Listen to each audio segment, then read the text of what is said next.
Hey Raider Nation, what's up? Jesse Merrick here. We just got done with practice here at Raiders HQ. Today, it's very clear that the Raiders are still working on their deep connection, in particular with Geno Smith and Dante Thornton. I think Dante had a bit of a frustrating day trying to really get that down.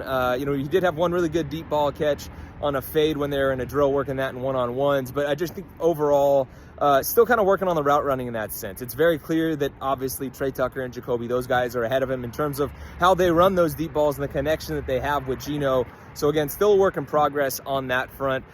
Speaking about the defense in terms of a play of the day from the guys on that side of the ball, Terrell Edmunds, the new safety, actually came away with a pick on Geno. He jumped in front of Michael Mayer, came away with that one. It was a really solid play by him. One of the first real splashy plays that we've seen from him, but so far, Pete has mentioned that he's really liked what he's seen out of him and his versatility that he can kind of bring to that group as well.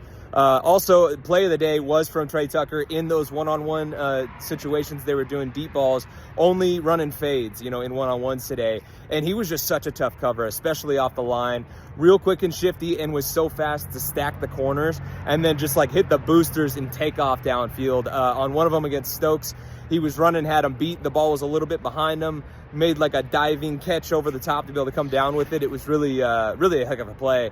And again, I keep talking about Trey, but I've been really impressed with what I've seen from him throughout camp. Also, one thing that kind of struck me at practice today, and we saw it in the preseason game against the 49ers, all the different looks that they have there that they can do across the defensive line. And I think Thomas Booker is a guy that came in and has really helped unlock a lot of the personnel they can use on that, side of the ball along the defensive line there. So that's something I'm actually going to dive into on the podcast, and just how Booker has created a lot of versatility for guys up front, how a lot of guys are moving around. I think it's really interesting. So I want to dive into that for you guys. So make sure you keep an eye out for the podcast dropping in a few hours here as we dive into that and many more things from Raiders practice today.